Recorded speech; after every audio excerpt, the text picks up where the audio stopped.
Everything changed, literally in a matter of seconds.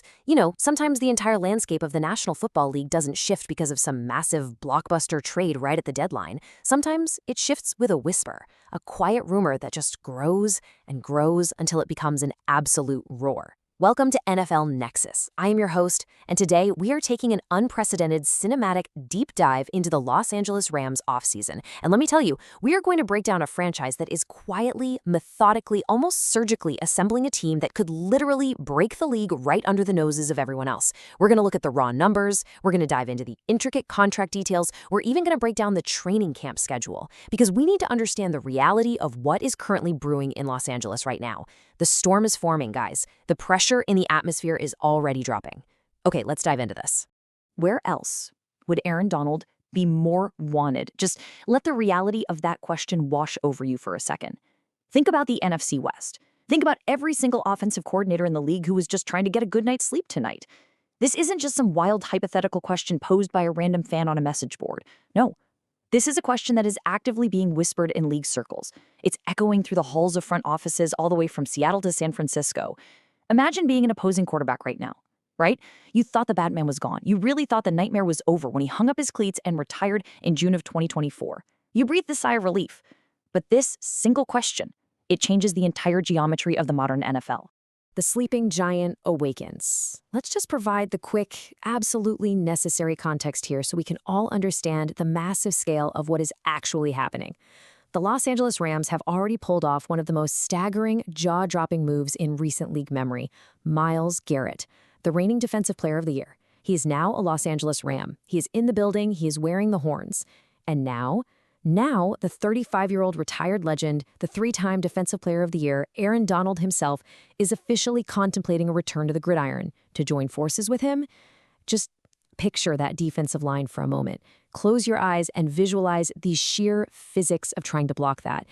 It's this impossible combination of speed, power, and generational dominance. Honestly, it's the kind of pass rush that shouldn't even be possible outside of a video game with the sliders turned all the way up. Now, we need to look incredibly closely at Adam Schefter's exact phrasing here. Schefter recently appeared on ESPN's NFL Live, and he delivered this exact quote. He said, "No decision from Aaron Donald, but there seems to be a lot of momentum to the idea that this is certainly possible." I need us to obsess over those three words, lot of momentum. In the highly guarded, incredibly secretive world of NFL insiders, momentum is not a word you just throw around lightly. It means something very specific. It means phone calls are actually happening between executives. It means agents are actively evaluating the logistics. It means the heavy wheels of a return are already in motion. And Schefter added this absolutely vital detail. He noted that Myles Garrett is already waiting for him. The gravity of those specific words, it cannot be overstated. It is an open, public invitation from one generational talent to another.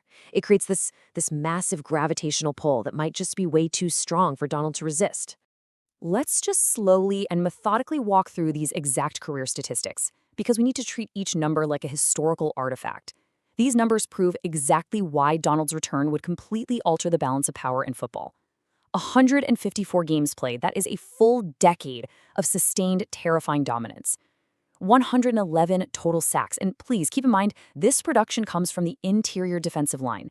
That is a place where normal players are routinely just swallowed up whole by double and triple teams. But he got 111 sacks from there. 543 total tackles. And of course, the absolute crown jewel of his resume, 3 Defensive Player of the Year awards. These aren't just empty numbers, guys. They are a historical record of absolute disruption. If you take this specific, legendary resume and you add it to a defensive edge that already features Myles Garrett, you are basically forcing opposing offenses into a constant, terrifying state of emergency from the exact moment the ball is snapped. And here is the genius financial maneuver that makes this a looming reality, rather than just some crazy pipe dream. $135 million. Let's dive deep into the weeds of Donald's past massive 2019 extension and that huge $40 million raise he got after the 2021 season. Because when Donald officially retired in 2024, he didn't just walk away and become a free agent. No, the Los Angeles Rams placed him on the reserve/retired list, which means they still hold his contractual rights. This is absolutely crucial for anyone out there studying the salary cap. If he opts to return to the league tomorrow, there is no massive bidding war. There is no free agency tour where other teams can wine and dine him and drive up the price. He belongs to Los Angeles, period. The financial mechanics are completely tethered to this franchise. The infrastructure, both legally and financially, is already perfectly in place to just seamlessly activate him. Section 2. The backfield breakout. Forging a new offense. Because to truly understand this master plan, we have to pivot to the offensive side of the ball. While the defense threatens to become historically formidable, the offense is undergoing a surgical, highly calculated transformation of its own. 50.6%. Just let the pure dominance of that statistic linger in your mind for a second. That is the Los Angeles Rams' rushing success rate for the 2025 season, the single best in the entire National Football League. Now, what does a 50.6% success rate actually mean when you're out there on the field? Well, in analytics, a successful run means it keeps you ahead of the chains. It means getting 40% of your needed yards on first down, 60% on second down, or 100% on third or fourth down. It literally means that more than half the time Sean McVay hands the football off, the offense is achieving its exact mathematical objective for that specific down and distance. Think about how demoralizing that is. It means they are entirely dictating the terms of engagement.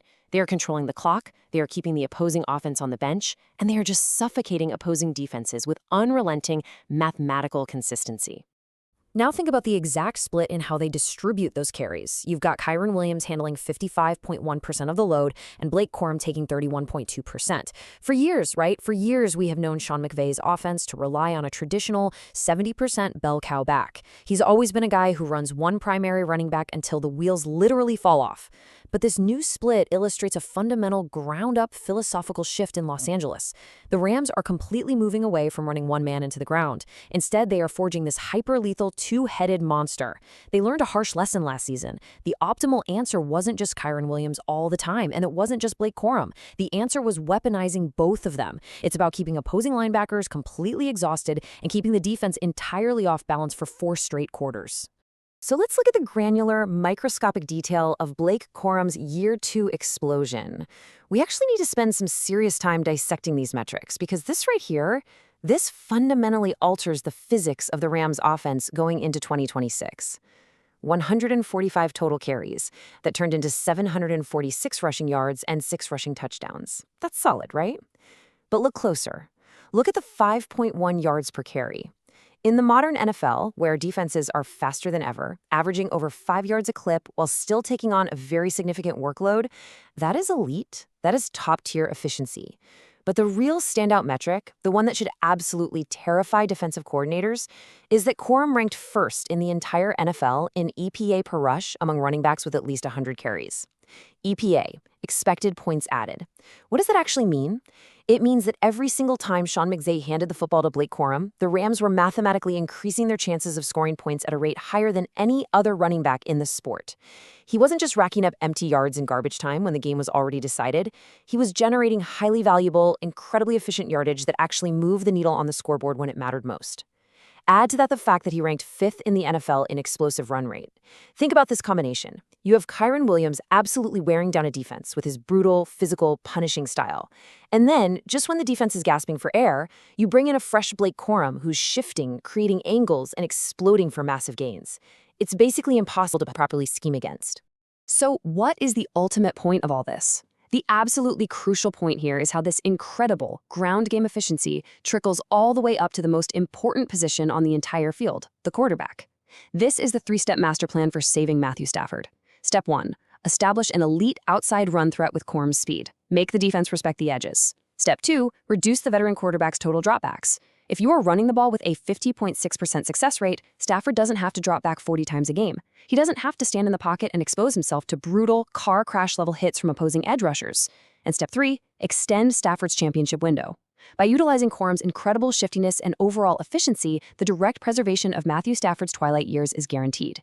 Because at the end of the day, a lethal, reliable run game is the ultimate, most foolproof form of pass protection. Section 3, Ground Zero, Training Camp 2026. Which brings us to the actual battleground where all of this converges. This is where the defense integrates its terrifying new pieces, and the offense perfects its hyper-lethal rushing attack. I want you to really think about these exact dates and these down-to-the-minute gate times for Phase 1 of their open practices at LMU. Monday, July 27th, gates open at 2:45 p.m. Wednesday, July 29th, gates open at exactly 11:45 a.m.